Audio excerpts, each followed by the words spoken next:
నమస్కారం. నేను మీ జాహ్నవి. కిరణ్మయి ప్రకాశం ప్రత్యేక కార్యక్రమంలో మన నిటిల కిరణ్మయి అమ్మ మనకున్నటువంటి ప్రతి సందేహాన్ని నివృత్తి చేస్తున్నారు కదా. మరి ఈ రోజు ఒక చక్కటి ప్రశ్నని అమ్మ మాటలు అడిగి తెలుసుకుందాం. నమస్తే అమ్మ. నమస్కారం జాహ్నవి. అమ్మ, ఎప్పుడు మేము అడిగే చక్కటి ప్రశ్నలు సమాధానాలు అందిస్తూ ఉంటారు. మా అందరికీ మంచి నాలెడ్జ్ ఇస్తూ మేము ఎలా నడవాలనేది చెప్తూ ఉంటారు. అయితే అమ్మ, మీకు బాగా ఇష్టమైన అంటే శివుడు విష్ణువు ఇద్దరూ కాకుండా ఇంకా బాగా ఇష్టమైన తత్వం ఏమిటి? మీకు ఇష్టమైన ఆ తత్వం గురించి ఈరోజు మాకు వివరించండి అమ్మా. ఇష్టమైన తత్వము అంటే నమ్మేది అభేద స్వరూపం శివుడితో కానీ విష్ణువుతో కానీ సమమైనటువంటి స్వరూపము, ఇద్దరిని కలిపితే వచ్చినటువంటి రూపం ఏదైతే ఉందో అదే లలితా త్రిపుర సుందరి అవతారం. ఆవిడ లలితమ్మ అనగానే మనసుకి కలిగేటువంటిది ఏంటంటే అమ్మని పిలుచుకున్నట్లుగా ఉంటుంది. నిజంగా అమ్మ, నాకు కూడా అనుభూతి ఉంది కదా. ఆ అమ్మ అనేటువంటి భావన, అమ్మ వచ్చి ఏదో బాగాలేనప్పుడు ఒంటి మీద చెయ్యేస్తే ఎంత హాయిగా ఉంటుందో, ఆ లలితమ్మ ఋషులు మనకి ఇచ్చినటువంటి ఫోటోలు కానీ అదే రూపాలు కానీ, ఆ రూపాలతో క్రియేట్ అయిన విగ్రహాలు కానీ ఇవేమీ లేకపోయినా కనీసం పసుపు స్వరూపంగా అమ్మవారిని ఓ ముద్దగా పెట్టుకున్న ఎదురుగుండా దానికి ఒక చిన్న కుంకుమ పెట్టంగానే అందులోంచి వచ్చేటువంటి ఎనర్జీ, ఆ లుక్ ఏదైతే ఉంటుందో దానివల్ల మనలో ఉండేటువంటి రకరకాల మలినాలు, మైండ్ సెట్లో ఉన్నటువంటి రకాల ఇబ్బందులు, ఆలోచనలు ఇవన్నీ కనీసం few seconds, few minutes, few hours డ్రాస్టికల్గా మనం చేసేటువంటి సాధన మీద ఆధారపడి నెమ్మదిగా మనం క్లియర్గా అయ్యేటువంటి అవకాశం ఉంటుంది. చాలా తేలికబడినటువంటి మనుషులుగా తయారవుతాం. అనవసరమైన ఆలోచనలు లేకుండా, మాటలు లేకుండా ప్రశాంతతని పొందుతూ ఉంటాం. అంటే స్పీచ్లెస్ బౌండ్లెస్ అంటూ ఉంటాం. రెండు రకాల వర్డ్స్. అంటే భావాతీతమైనటువంటి విషయాన్ని బయటికి ఎలా వెలిబుచ్చాలి అంటే స్పీచ్లెస్ అంటాం. మీ ఆనందం ఎలా ఉంది, ఎంత అనుభూతిని పొందుతున్నారంటే బౌండ్లెస్. అది మనం చెప్పడానికి ఒక అవధి అనేటువంటిది లేదు. అవధి లేనటువంటి స్థితిని పొందిస్తున్నాం. ఈ రెండు కలగాలి అంటే మాత్రం అమ్మ ప్రస్తావన తప్పకుండా ఉండాలి. ప్రతి మనిషి జీవితంలో కూడా ఆ టచ్ ఉండాలి.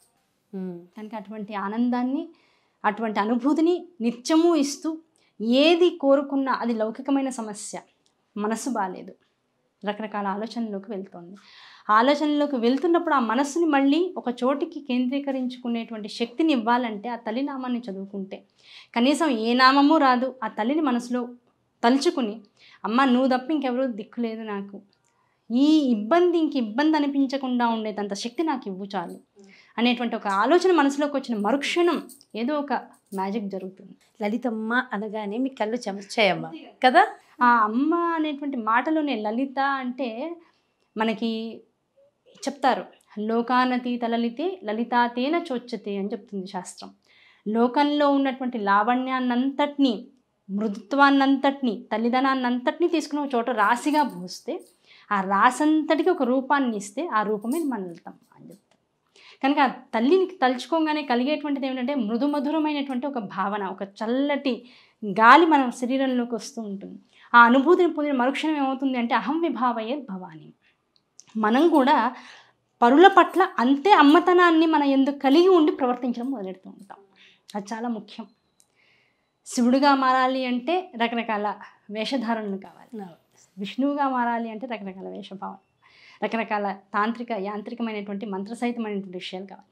అమ్మగా మారాలంటే స్త్రీగా పుట్టడమే గొప్ప కదమ్మా. కనుక ఆ అమ్మగా ఉండేటువంటి ఆ అవకాశాన్ని, అధికారికతని ఆ తల్లి మనందరికీ ఇచ్చేసింది పుట్టుకతోని, ఆడవాళ్ళందరికీ. దాన్ని ఇంకాస్త పరిపృష్టమైనటువంటి స్థితికి తెచ్చుకోవడం, ఆ తల్లి నామాలు చదవడం వల్ల కానీ పరిపూర్ణమైనటువంటి ఆ నామాల్లో ఉండేటువంటి తత్వాన్ని తెలుసుకుని ఆవిళ్ళ మారాలి అంటే ఇంకాస్త ప్రేమను పెంచుకోవాలి. సమాజం పట్ల మనకున్నటువంటి బాధ్యతను పెంచుకోవాలి. సమాజం పట్ల మనకున్నటువంటి ఏకాగ్రతను పెంచుకోవాలి. అన్నింటి పట్ల ఎప్పుడైతే ఏకాగ్రత పెరుగుతుందో అంతకంత మనకి మనంగా ఒక్కళ్ళం ఏకాంతంగా మారుతాం. సమాజం పట్ల ఎంత బాధ్యతగా ఉంటామో తల్లిని పట్టుకుంటే అంతే బాధ్యతతో మనం చేసేటువంటి ప్రతి పని వల్ల, ఆ సాటిస్ఫాక్షన్ వల్ల మనం ఏకాంతంగా మన జీవనాన్ని సాగించగలిగేటువంటి అవకాశం ఉంటుంది. మామూలుగా డిస్టర్బ్ అవుతూ ఉంటాం. 10 మందితో మనం చేసే ప్రతి పని వల్ల కూడా మనం ఏమవుతాం అంటే ఎక్కువ డిస్టర్బ్ అవుతూ ఉంటాం. కానీ తల్లిని పట్టుకోవడం వల్ల చేసేటువంటి ప్రతి కార్యక్రమం, ఎన్నో కార్యక్రమాలు గుళ్ళల్లో చేస్తూ ఉంటాం. ఒకళ్ళు కాదు, ఇద్దరు కాదు, కొన్ని 100 మంది వచ్చి సహాయం చేస్తూ ఉంటారు. ఎంతో లక్షల డబ్బు ఖర్చు అవుతూ ఉంటుంది. ఇవన్నీ చేశాక ఎంత ప్రశాంతత ఉంటుందంటే ఇదంతా జరగవలసింది జరిగింది, ఇందులో ఎవరికీ క్రెడిట్ లేదు. చేయించవలసింది తనకేం కావాలో అది చేయించుకుంది, ఆ తల్లి అనుగ్రహం అనేటువంటి ఒక మాటతో అహంకారం అంతా కూడా విచ్ఛిన్నమైపోతుంది. ఎంత సమాజంతో మిళితమైపోతామో అంత ఏకాంతంగా బతికేటువంటి అవకాశం అమ్మ మనకి ఇస్తుంది. పైగా అమ్మ ఇచ్చినటువంటి అనుభూతి అసలు ఈ మార్గంలోకి రావడానికి మొట్టమొదటి సౌందర్యలహరి మొదలెడుతూనే చెప్పాను. మా పిల్లలు చిన్న పిల్లలుగా ఉన్నప్పుడు పౌర్ణమి పూజ చేసుకుంటూ ఉండేవాళ్ళం. ఆ సందర్భంలో ఆ చిన్న చిన్న పిల్లలతో పాటు నాకు కూడా అమ్మ ప్రచోదనం చేసి ఆవిడ శ్లోకాల్ని విశేషంగా పాడించుకుంది. ఆ పాట, ఆ రాగం అనేటువంటిది ఇప్పటికి ఎంతోమంది దగ్గర పాడాను. ప్రతి వాళ్ళు కళ్ళు మూసుకుని ఆనందాశ్చర్యాలతో అనుభవించారే తప్ప ఈ రాగం ఇది, ఫలానా ఈ రాగం, ఇది ఎక్కడి నుంచి నేర్చుకున్నారు, ఇలా ఎవరు అడగల. ఆనందం, తన్మయత్వం తప్ప ఇంకోటి చదువుతున్నప్పుడు అది వచ్చే అనుభూతే వేరు. కనుక ఆ తల్లి అనుభూతి, అది అనుభవిస్తూ ఉంటే కలిగేటువంటి ఆ చైతన్యం ఏదైతే ఉంటుందో అది ఏది చెయ్యాలని సంకల్పాలు ఉండవు, కానీ అన్నీ జరిగిపోతూ ఉంటాయి. అమ్మ ఒక్క విషయం అడగచ్చా? అంటే నేను ఎప్పుడు అడుగుతూ ఉంటాను, నాకు తెలుసు కానీ ఇంకా తెలుసుకోవాలి నేను కూడా, మన వ్యూవర్స్ అందరికీ తెలియాలి ఖచ్చితంగా. అమ్మ ఈ రోజుల్లో ఆడపిల్లలకు కానీ అబ్బాయిలకు కానీ ఓపిక లేదమ్మా. మీకు ఇంత ఓపిక ఎక్కడి నుంచి వస్తుందమ్మా? ఎన్ని పనులు చేస్తారు, ఇంట్లో మొత్తం చూసుకోవడము, బయట ఆలయంలో చూసుకుంటూ ఉంటారు. మీ ఫ్యాన్స్, మీ అభిమానులు ఎందరూ, మీరు సౌందర్యలహరి కొన్ని వేల మందికి నేర్పిస్తున్నారంటే అది మాటలా అమ్మ? ఇంత ఓపికగా మేము ఉండగలమా? మాకు సాధ్యమేనా? మీకు ఎక్కడి నుంచి వస్తుంది ఎంతో? ఏ పనికి ఆ పని, ఇది నా బాధ్యత, ఇది నేనే చేయాలి, ఇంకెవరు చేయడానికి ఇందులో అవకాశం లేదు, దీన్ని నేను చేస్తేనే బాగా చేయగలనని ఆ పనితో మనం తాదాత్మ్యత పొందేయాలి. వంట నేను చేస్తాను, అది నాకు బర్డెన్ కాదు. నేను తినే అన్నం వల్ల నా ఇంట్లో వాళ్ళందరూ బాగుండాలి అనేటువంటి ఒక వ్యాపకం ఎప్పుడైతే కోరికగా మారిపోతుందో ఇంకా అన్నం ఇంకా బర్డెన్ అని, బాబా ఇంకా అన్నం ఉండాలా అనే ఫీలింగ్ రాదు. అది చేసిన కొద్ది, మన ఇష్టమైన పని చేసిన కొద్దీ మనం ఎంత యాక్టివ్గా మారుతాం. సో అదొక పని. దాంతోపాటు సౌందర్యలహరి చెప్పుకోవడం, మిగతా స్తోత్రాదులు 10 మందితో పంచుకుంటూ ఉండడం, అవి నిత్యం పాడుకుంటూ ఉండడం, ఆ మీనింగ్స్ చెప్పుకుంటూ ఉండడం. ఒకసారి ఒక అర్థం వస్తుంది, ఇంకోసారి ఇంకో అర్థం వస్తుంది, ఇంకోసారి చెప్పుకుంటే ఇంకే అర్థం వస్తుందో, అమ్మ ఏం చెప్పిస్తుందో. ఎందుకంటే నాకు నేనుగా ఎప్పుడు కూడా ఒక గురువు దగ్గర కూర్చొని నేర్చుకునేటువంటి విద్య కాదు, అది అమ్మ అనుగ్రహమే. కనుక అది ఎప్పుడు ఏదొచ్చినా కూడా 10 మంది నా ఎదురుకుండా కూర్చొని వింటుంటే వాళ్ళతో పాటు నేను 11 దానిగా వింటూ ఉంటాను. నేను నాలోంచి వచ్చే స్వరాన్ని నేను కూడా వింటూ ఉంటాను. ఆ వినడం ద్వారా ఓకే ఇది ఇంకా బాగుంది, ఇది ఇంకా బాగుందని ఆనందాన్ని పొందుతూ ఉంటాం. ఆనందం వల్ల ఏమవుతుందంటే ఆ పని పట్ల, ఆ జరిగేటువంటి విషయం పట్ల ఇంకాస్త ఆసక్తి పెరుగుతుంది. సో మనం చేసేటువంటి పని మీద మనకి శ్రద్ధ కన్నా ఆసక్తి పెరగాలి, ఇష్టంగా చేయగలగాలి. ఆ ఇష్టంగా చేస్తే ఏ పని ఎంత పని అయినా చేస్తూ. సో ప్రతి ఒక్కరికి మీరు ఇచ్చే సందేశం ఏంటి అంటే ఇదేనా? ఇష్టంగా చేయండి, ఇది నేనే చేయాలి అనేటువంటి ఇష్టంతో చేస్తే ఆ పనులు మనకి ఎప్పుడు బర్డెన్ కాదు. అవును, అందుకేనమ్మా ప్యాషన్ ఉన్న పని చేస్తే సక్సెస్ రేట్ ఎక్కువ ఉంటుంది. అంతే, ప్యాషన్ ఉన్న పని మాత్రమే చేసి మిగతా వాటిని చేయని వాళ్ళు ఎక్కువైపోయారు. ఇప్పుడు కొత్త నిర్వచనం వచ్చింది ప్రపంచంలో, ఓసిడి. నాకు బాగా ఓసిడి అంటారు. ఏమిటి ఓసిడి అంటే?